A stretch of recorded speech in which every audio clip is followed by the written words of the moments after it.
ইসালের সব তো হবে, কিন্তু দুনিয়াতে চলাকালীন, দুনিয়াতে থাকাকালীন, জীবন যাপন করাকালীন আমাদেরকে এমন কিছু কাজ করা দরকার যাতে আমাদের চলে যাওয়ার পরেও দুনিয়াবাসী আমাদেরকে মনে রাখে।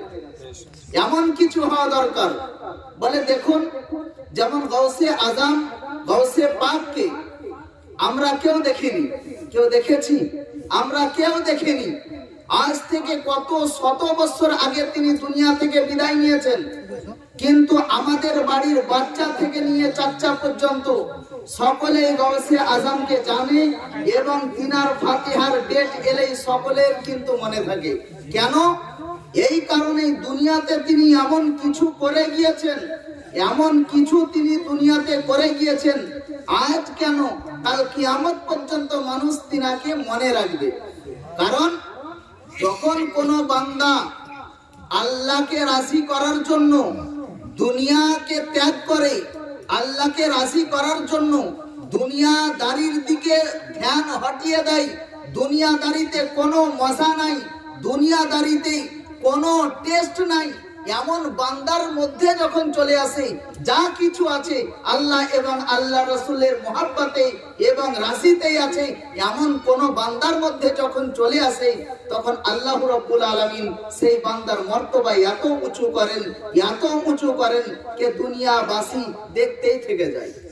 এ মুসলমান, গৌসে সামদানি, কুতুবে রব্বানি শেখ মহিউদ্দিন জিলানী রাদিয়াল্লাহু তাআলা আনহু আজ এতদিন পূর্বে দুনিয়া থেকে চলে গিয়েছেন। আমরা তিনার জিকির পড়ি এবং শোনাই এই কারণেই কে গৌসে আজম দুনিয়াতে জীবন যাপন করেছিলেন তো আমাদের মতো নয়, তিনি দুনিয়াতে জীবন যাপন করেছিলেন তো আল্লাহ এবং আল্লাহ রাসূলকে রাজি করার উদ্দেশ্যেই করেছিলেন।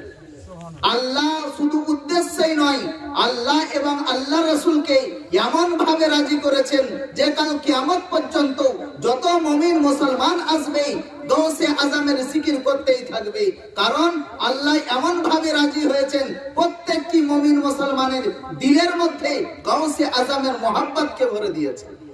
তো মুসলমান, আমাদেরও দরকার এক রাদার ইসলামকে দুনিয়া থেকে আমরা যাব, তো দুনিয়া থেকে যাওয়ার পূর্বেই এমন কিছু করে যাব যাতে গৌসে আজম যেমন দুনিয়া থেকে চলে গিয়েছেন মানুষ তিনাকে স্মরণে রেখেছে, খাজা মঈনুদ্দিন চিশতি দুনিয়া থেকে চলে গিয়েছেন মানুষ তিনাকে স্মরণে রেখেছে, আপনার আল্লাহর ওলিরা যিনারা দুনিয়া থেকে বিদায় নিয়েছেন কিন্তু মানুষ তিনাদেরকে স্মরণে রেখেছে।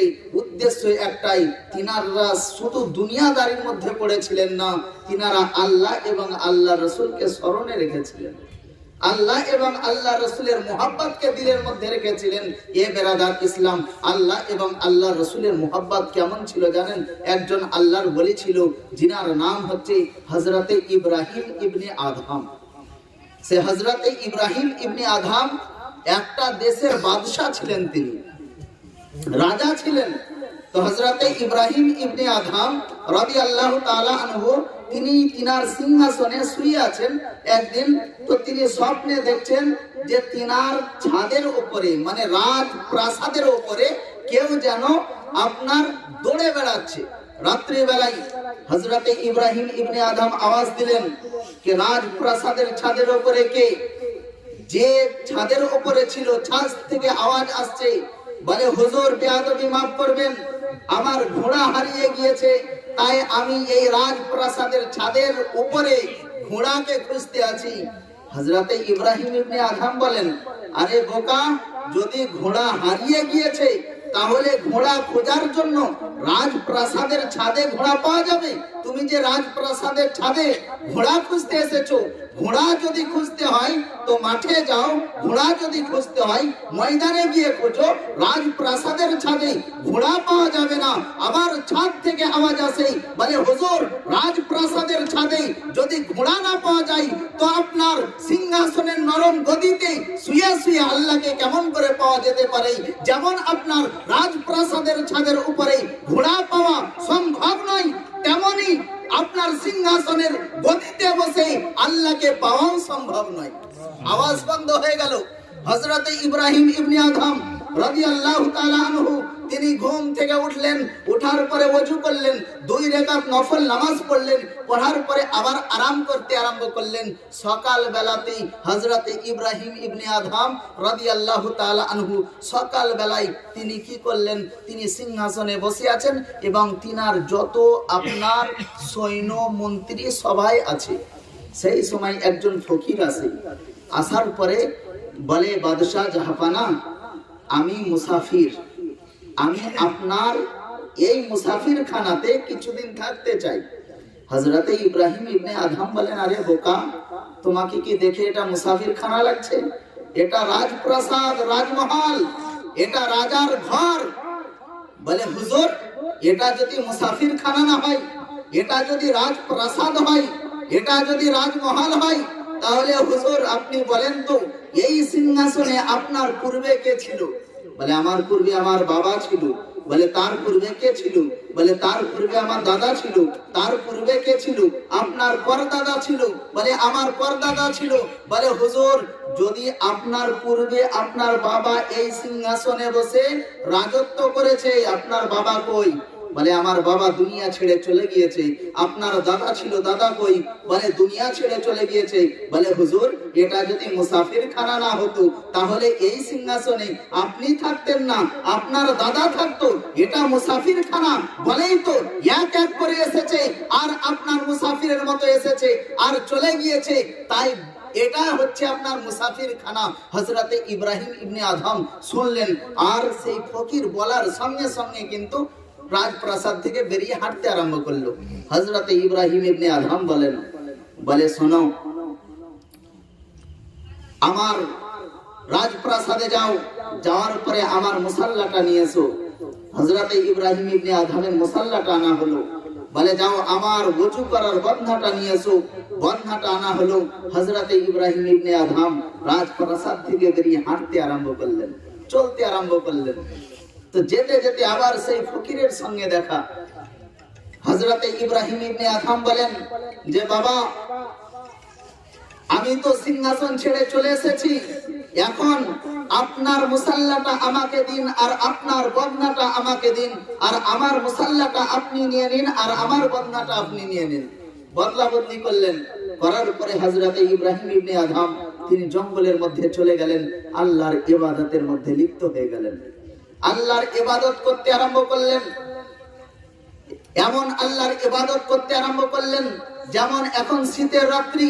হযরত ইব্রাহিম ইবনে আদহাম শীতের রাত্রে ইবাদত করছেন, আল্লাহর ইবাদতের মধ্যে মগ্ন আছেন। এমত অবস্থায় হযরত ইব্রাহিম ইবনে আদহাম তিনি মনে মনে চিন্তা করছেন, বলে, এত ঠান্ডা, বরফ পড়ছে, হয়তো আজকে রাত্রে আমি আল্লাহর ইবাদত করতে পারবো না, আজকে রাত্রে হয়তো আমি আল্লাহর জিকির ও আজকার করতে পারবো না, ঠান্ডায় আমার শরীর যেন বরফের মতো জমে যাচ্ছে।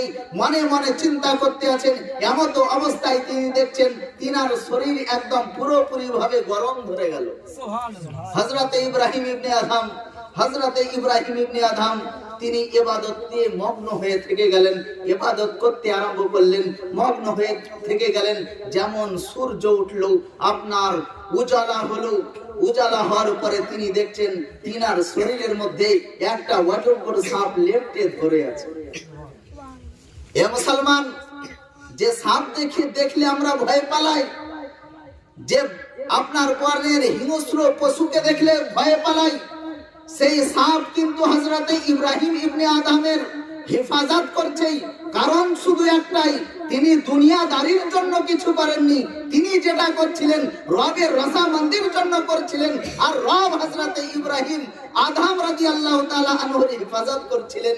কি হেফাজত কেমন ভাবে করতেছিলেন? বলে, সেই অজগর সাপকে দিয়ে হেফাজত করাচ্ছে। এ মুসলমান, হযরত ইব্রাহিম ইবনে আদহাম ইবাদত করেন। এমত অবস্থায় নদীর ধারে তিনি বসে আছেন, আর নদীর ধারে বসে আছেন এমত অবস্থায় সেই তিনার দেশের যারা নাগরিক ছিল, আপনার ব্যবসা বাণিজ্য করে তারা কিন্তু আবার দেশের দিকে রওনা নিচ্ছে, দেশের দিকে ফিরে যাচ্ছে। এমত অবস্থায় হযরত ইব্রাহিম ইবনে আদহামকে দেখলো। দেখার পরে দেখে তাদের হযরত ইব্রাহিম ইবনে আদহামের শরীরে ছিঁড়া ফাটা জামা দেখে কিন্তু চিনে গিয়েছে। তারা নেমে বলে, হুজুর, আপনি সিংহাসন ছেড়ে কোথায় চলে এসেছেন? আপনার কি পরিস্থিতি হয়ে গিয়েছে? ছিঁড়া ফাটা জামা কাপড় পরে আপনার কি পরিস্থিতি? হযরতে ইব্রাহিম ইবনে আদহামকে বলে হুজুর, আপনি আবার দেশে পুনরায় ফিরে চলুন, আবার আপনি সিংহাসনে বসুন, আবার আপনি রাজত্ব করুন। হযরতে ইব্রাহিম ইবনে আদহাম বলে শোনো, আমি আল্লাহর ইবাদত করে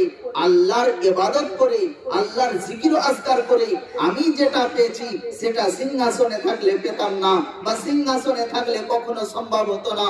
বলে হুজুর, আপনি কি পেয়েছেন? বলে আমি কি পেয়েছি জানো? নদীর ধারে হযরতে ইব্রাহিম ইবনে আদহাম বসে আছেন, আর বসে থাকাকালীন তিনি নদীতে ইশারা করলেন, বলে এ নদীর মাছেরা, আমার জন্য একটা করে চোঁচ উঠিয়ে নিয়ে আয়। খোদার কসম করে বলি, হযরতে ইব্রাহিম ইবনে আদহামের কথার বলার সঙ্গে সঙ্গে আপনার নদীতে মাছেরা একটা করে সোনার ছোঁচকে নিয়ে আসার পরে নদীর পাড়ে এসে মুখকে উঠিয়ে দিল। হযরতে ইব্রাহিম ইবনে আদহাম বলে এ আমার দেশের নাগরিকরা, শোনো শোনো, আমি যেদিন থেকে সিংহাসন ছেড়ে আল্লাহ এবং আল্লাহ রাসূলকে রাজি করার জন্য, দুনিয়াদারিকে ছেড়ে আল্লাহ এবং আল্লাহ রাসূলকে রাজি করার জন্য ইবাদত বান্দেগি করতে আরম্ভ করেছি, সেই দিন থেকে দুনিয়ার যত মাখলুক আছে সমস্ত মাখলুক আমার আদেশ শুনতে আরম্ভ করেছে, আমার আদেশ শুনতে আরম্ভ করেছে। এ বেরাদার ইসলাম, তাই মুসলমান আল্লাহ এবং আল্লাহ রাসূলকে রাজি করার জন্য, আল্লাহ এবং আল্লাহ রাসূলকে রাজি করার জন্য যারা আপনার দুনিয়াকে ঠোকর মেরেছে, আল্লাহ এবং আল্লাহ রাসূলের রাজি করার জন্য দুনিয়াকে ঠোকর মেরে আল্লাহ এবং আল্লাহ রাসূলের পথের দিকে চলেছে, এ মুসলমান, তাদের জিকির আজও হবে, কালও হবে, কিয়ামত পর্যন্ত হবে। শুধু তাই নয়, যাদেরকে দেখে পাবলিক মানুষ ভয় করে, তারা তাদের হেফাজত করে। এ বেরাদার ইসলাম, আজ যদি আমরা দুনিয়া থেকে, আমরা সকলেই জানি যে আমাদেরকে দুনিয়া থেকে বিদায় নিতে হবে, আমরা সকলেই জানি যে আজকে একজন গিয়েছে, কালকে হয়তো আমাকেও চলে যেতে হতে পারে, কিন্তু মুসলমান, কখনো আমাদের হোশ ঠিকানায় আসে না, কখনো আসে না। মাটিটা কোনো রকমে দিলাম, যদি আমার বাড়ির মাইয়াত মারা যায় তাহলে মাটিটা কোনো রকমে দেই, দেওয়ার পর একটু স্মরণ করি, আজ আমার ভাই হোক বা বাবা হোক বা মা হোক দুনিয়া থেকে বিদায় নিয়েছে, হয়তো আমাকেও কবে চলে যেতে হবে। এ বেরাদার ইসলাম, সেই কবরকে খুব বেশি যদি হয় তো 4 দিন স্মরণ করি। আমি অনেক জায়গাতে দেখেছি, যখন বাড়ির আত্মীয় স্বজন কেউ মারা যায়, তখন সেই বাড়ির সদস্য যারা থাকে 4 দিন খুব ফজরের পরে আপনার কবর জিয়ারত করতে যায়, আর 5 ওয়াক্ত নামাজের পাবন্দি থেকে যায়। কদিন? 4 দিন, চাহারম পর্যন্ত। যেমনই চাহারম শেষ, তেমনই নামাজও শেষ, জিয়ারতও শেষ। এ মুসলমান, যদি আজ আমাদের পরিস্থিতি এমন হয়, আল্লাহ দেখুন, আল্লাহ রিজকের মালিক, আল্লাহ আমাদেরকে সমস্ত নিয়ামত দিয়েছেন, কিন্তু আল্লাহ রাব্বুল আলামিন কোন নিয়ামত কিন্তু আমাদের কাছ থেকে কেড়ে নেবেন না যদি আল্লাহর আদেশ না মানি। এ বেরাদার ইসলাম, কিন্তু জেনে রাখবেন, কবরে যখন যাব তখন কিন্তু আমাদের কিচ্ছু চলবে না। এ বেরাদার ইসলাম, আল্লাহ নিয়ামত তো আপনার বাকি রাখবে, কিন্তু কবরে যাওয়ার পরে আমাদের আযাব ছাড়ার কোনো রাস্তা থাকবে না, আমাদের আযাব ছাড়ার কোনো রাস্তা থাকবে না। আমরা যে আল্লাহর বান্দা, আল্লাহ আমাদেরকে ইবাদত বান্দেগীর জন্য দুনিয়াতে পাঠিয়েছে, আজ যদি ইবাদত বান্দেগী না করি, এ বেরাদার ইসলাম, খোদার সামনে কেমন করে দাঁড়াবেন? এ বেরাদার ইসলাম, সেই দিকে স্মরণ রেখে, কবরকে স্মরণ করে এবং দুনিয়া থেকে বিদায় নিতে হবে এটা মনে রেখে, এ বেরাদার ইসলাম, নিজের জিন্দেগিকে বদলে নিন। কমসে কম 5 ওয়াক্ত নামাজ পড়ুন এবং 5 ওয়াক্ত নামাজ পড়ুন এবং শরীয়তের পাবন্দি করার চেষ্টা করুন। এ বেরাদার ইসলাম, যদি আমাদের মধ্যে এতটুকু না হয় যে আমরা 5 ওয়াক্ত নামাজ না পড়তে পারি, নিজের ঘরের ছেলে মেয়েদেরকে, স্ত্রীদেরকে নামাজ যদি না পড়াতে পারি, যদি আমরা একটু শরীয়তের পাবন্দি না করতে পারি, এ বেরাদার ইসলাম, কেমন ভাবে আমরা বলবো যে আমরা মুসলমান? কিভাবে আমরা নিজেকে পরিচয় দিব যে আমরা মুসলমান? এ বেরাদার ইসলাম, একটু খেয়াল করবেন, কারণ সেই কবরে সবাইকে যেতে হবে, আপনাকেও যেতে হবে, আমাকেও যেতে হবে। এ বেরাদার ইসলাম, দুনিয়া আমাকেও ছাড়তে হবে, আপনাকেও ছাড়তে হবে। যে জায়গায় চিরদিন থাকতে হবে, সেই জায়গার জন্য আমাদের প্রয়োজন হচ্ছে আমল, সেই আমলকে যদি আমরা ঠিক রাখি, যদি আমরা গুনাহগার, খাতাকার, সিয়াকার, আল্লাহর আদেশ পালন করছি বলে যদি পাঞ্জেগানা নামাজ পড়ি, আর যদি শরীয়তের যতটুকু পারি যদি পাবন্দি করতে পারি, তবু কাল হাসরের ময়দানে রব্বে কায়নাতের দরবারে বলতে পারবো, এ পরওয়ারদিগারে আলম, মালিক ও মাবুদ মাওলা, দুনিয়াদারির বিভিন্ন কাজ করতে গিয়ে আমল তো কিছুই করতে পারি না, তোমার ফরজ করা আদেশ মানার কারণে, আদেশ আমি মেনেছি, কমসে কম 5 ওয়াক্ত নামাজ পড়েছি, নিজের ছেলে মেয়েদেরকে পড়িয়েছি, নিজের স্ত্রীদেরকে পড়িয়েছি, এ পরওয়ারদিগারে আলম সামান্য কিছু শরীয়তের পাবন্দি করতে পেরেছি। আল্লাহর যদি মেহেরবানি হয়, আল্লাহ যদি রহম করে, নবীর যদি শাফাআত পাই, ইনশাআল্লাহ এতটুকু আমলেই আমরা পার হয়ে যাব। এ মুসলমান, আর যদি এতটুকু না থাকে, আমাদের মধ্যে নামাজও নাই, শরীয়তের পাবন্দিও নাই, এবং মিথ্যা কথার তো বলাই নাই, এবং আমরা যদি জুয়ার আড্ডাতে বসে কাটাই, আমরা যদি চায়ের দোকানে চুগলি করে যদি কাটাই, এ মুসলমান জেনে রাখবেন, দুনিয়াতে যতই নাম কামিয়ে নেন না কেন, কাল হাসরের ময়দানে সব চাইতে জলিল এবং সব চাইতে আপনার ছোট এবং খারাপ সেই তারাই হবে, যতই হোক দুনিয়াতে নাম। এ মুসলমান, যদি আজ আমাদের মধ্যে যদি ইসলামের জ্ঞান এবং শরীয়তের পাবন্দি যদি না আসে, আল্লাহ রাব্বুল আলামিনের নিকটে দোয়া, আল্লাহ যেন আমাদের সকলকেই শরীয়তের জ্ঞান বুঝার এবং আপনার শরীয়তের জ্ঞান বুঝার এবং আমল করার তৌফিক দান করেন। আমিন। ওয়া আখিরু দাওয়ানা আনিল হামদুলিল্লাহি রাব্বিল আলামিন। হাদিস